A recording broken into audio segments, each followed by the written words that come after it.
एक समय की बात है। एक गांव में सफेद साड़ी वाली चुड़ैल का आतंक था।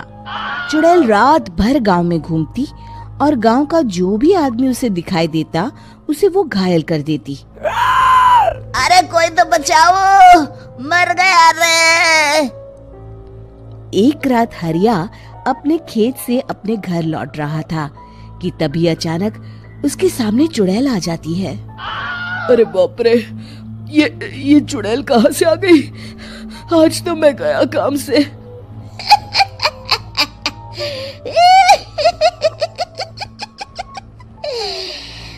आज मुझे मेरा शिकार मिल गया। अरे चुड़ैल दीदी, मुझे छोड़ दो। जैसे ही चुड़ैल हरिया की तरफ बढ़ती है, हरिया वहाँ से भाग जाता है और अपने घर के दरवाजे पे पहुँचता है। अरे भगवान, जल्दी से दरवाजा खोलो, मेरे पीछे चुड़ैल पड़ी है। हरिया की पत्नी जल्दी से दरवाजा खोल देती है। अरे आप इतना हाफ क्यों रहे हैं? अरे मेरे पीछे चुड़ैल पड़ी है, आज तो मैं बाल बाल बच गया।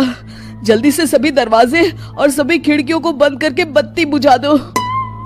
तभी चुड़ैल हरिया के घर के पास पहुंच जाती है। अरे वो आदमी कहाँ गायब हो गया? मैं भी देखती हूँ आखिर कब तक बचेगा। मैं अपने शिकार को इतनी आसानी से नहीं छोड़ती। इतना कहकर चुड़ैल वहाँ से चली जाती है। वहीं दूसरी तरफ हरिया और उसकी पत्नी दोनों अपने घर की खिड़की से ये सब देख रहे होते हैं। अरे बाप रे, ये तो बड़ी डरावनी चुड़ैल थी। अगले दिन ये बात आग की तरह पूरे गांव में फैल जाती है और धीरे धीरे लोग चुड़ैल के डर के मारे शाम होते ही अपने घरों से बाहर निकलना बंद कर देते हैं। कुछ दिनों के बाद भाई, मैंने तो इस चुड़ैल के डर के मारे रात को अपने खेतों को पानी देना बंद कर दिया है। कहीं मेरी फसल सूख गई तो मैं तो कहीं का नहीं रहूंगा। साहूकार का कर्जा कैसे चुकाऊंगा? अरे भाई, पूरे गांव वालों का यही हाल है। पता नहीं ये चुड़ैल हमारे गांव में कहां से आ गई। फिर एक दिन गांव के पास वाली नदी के किनारे एक बहुत बड़े तांत्रिक के आने की बात कुछ गांव वालों को पता चलती है। वो लोग जाके ये बात गांव के मुखिया को बताते हैं। मुखिया जी, नदी के किनारे एक बहुत ही पहुंचे हुए तांत्रिक बाबा आए हैं। हमें उनसे मदद मांगनी चाहिए। मैंने सुना है वो बड़े बड़े भूतों और चुड़ैलों को अपने वश में कर लेते हैं। मुखिया जी सभी गांव वालों को लेकर उस तांत्रिक के पास पहुंच जाते हैं। ओम फट स्वाहा, ओम फट स्वाहा। तभी तांत्रिक अपनी बंद आंखों को खोलकर कहता है, क्या बात है? तुम सब लोग यहाँ क्यों आए हो? मुखिया जी उस तांत्रिक को सारी बात बता देते हैं। अच्छा, तो ये बात है। और तांत्रिक अपनी आंखों को बंद कर लेता है। मैं देख रहा हूँ तुम्हारे पूर्वजों ने बहुत पाप किए थे, जिससे ये गांव अब श्रापित हो चुका है। उसी के फल स्वरूप तुम्हारे गांव में चुड़ैल आई है। ये चुड़ैल बहुत खतरनाक है, ये किसी को नहीं छोड़ेगी। हे भगवान, मर गए रे, अब क्या होगा? तभी गांव के मुखिया जी कहते हैं, बाबा, इस चुड़ैल से हम सबको बचा लीजिए, कोई तो उपाय होगा। इसका सिर्फ एक ही उपाय है। सभी गांव वालों को बारी बारी हर दिन अपनी आधी फसल उस पहाड़ी के ऊपर बनी काली गुफा में छोड़ के आनी होगी। तभी उस चुड़ैल की भूख मिटेगी और श्राप का प्रभाव खत्म हो जाएगा और तुम सब जिंदा बच जाओगे। सभी गांव वाले उस तांत्रिक की बात को मान लेते हैं और वहां से चले जाते हैं। फिर अगले दिन से रोज उस गांव के लोग बारी बारी से अपनी आधी फसल उस काली गुफा के पास जाकर रखाते। कुछ दिनों बाद हरिया की बारी आती है।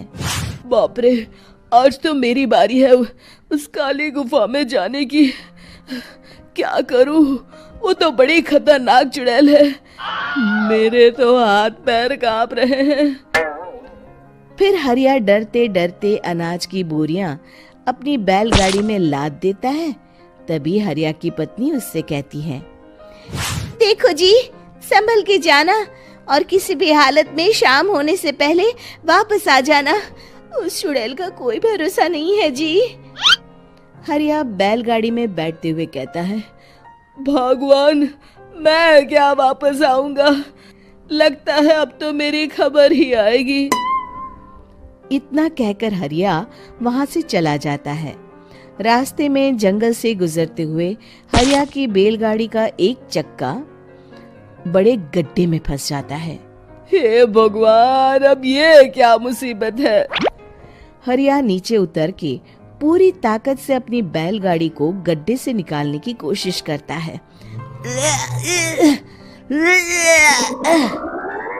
बहुत देर मेहनत करने के बाद हरिया की बैलगाड़ी उस गड्ढे से बाहर निकल जाती है। हे भगवान, अब तो शाम होने वाली है। आज तो मैं गया काम से। जैसे तैसे हरिया काली गुफा में पहुंच जाता है। अरे मर गया रे, यहाँ तो चारों तरफ डरावना माहौल है। मैंने यहाँ आने में बहुत देर कर दी, कहीं चुड़ैल नाराज ना हो जाए। हरिया अनाज की बोरिया वहां रख के जैसे ही जाने लगता है, तभी उसे किसी के आने की आवाज सुनाई देती है। हरिया एक कोने में छुपकर अंदर देखने लगता है। चुड़ैल वहां आती है और फिर अपने चेहरे से नकली चुड़ैल का मुखौटा निकाल देती है। हरिया ये देख के हक्का बक्का रह जाता है। तभी चुड़ैल कहती है, भैया यहाँ आना। आज तो बहुत अनाज आया है, इसे मिलाकर अब हमारे पास ढेर सारा अनाज जमा हो गया है। कल ही हम इसे शहर में बेच आएंगे और माला माल हो जाएंगे। तभी अंदर से नदी के किनारे वाला तांत्रिक बाहर आता है। अरे, ये तो तांत्रिक बाबा है। हाँ, अब तो हम दोनों की जिंदगी मजे में कटेगी। गांव वालों को बेवकूफ बनाना इतना भी मुश्किल नहीं था। लोग तो तुम्हें सच में असली चुड़ैल समझते हैं। हाँ, तुमने सही कहा। अब ये गांव वाले चुड़ैल के डर से जिंदगी भर इस काली गुफा में अनाज पहुंचाते रहेंगे। अच्छा, तो ये बात है। ये दोनों पूरे गांव वालों को बेवकूफ बना रहे हैं। अभी जाकर सबको बताता हूँ। हरिया उन दोनों की पूरी बातें सुन लेता है और जल्दी से वापस गांव में आता है। गांव वालों को पूरी बात बता देता है। इससे पहले वो दोनों हमारा अनाज लेकर शहर जाए, हमें उन दोनों को पकड़ना होगा। उधर दूसरी तरफ नकली तांत्रिक और नकली चुड़ैल बनी औरत एक बड़ी गाड़ी में सारा अनाज लाद के वहां से निकलने की तैयारी कर रहे होते हैं। जल्दी करो, इससे पहले हमें कोई देख ले। हमें यहाँ से निकलना होगा। और तभी वो दोनों देखते हैं कि सामने से सभी गांव वाले अपने अपने हाथों में मशाल लेके आ रहे हैं। दोनों बुरी तरह डर जाते हैं। रुक जाओ, तुम दोनों का भांडा फूट चुका है। अरे मर गए रे, ये गांव वाले कहाँ से आ गए? तुमने क्या सोचा इतनी आसानी से यहाँ से निकल जाओगे? ये अनाज हमने अपने खून पसीने से दिन रात खेतों में मेहनत करके उगाया है। दोनों मुखिया जी के पैरों में गिर जाते हैं। हमें माफ कर दीजिए, हम दोनों एक नंबर के कामचोर हैं। बिना मेहनत किए पैसे कमाना चाहते थे। हाँ, अब हम आगे से मेहनत मजदूरी करके पैसे कमाएंगे। हमें कुछ मत करना, हमें छोड़ दीजिए। इतना कह के दोनों गांव छोड़ के भाग जाते हैं और सभी गांव वाले फिर से खुशी खुशी रहने लगते हैं। शिक्षा, तभी तो कहते हैं कि किसी भी समस्या का समाधान केवल सूझबूझ से ही करना चाहिए और कभी हिम्मत नहीं हारनी चाहिए।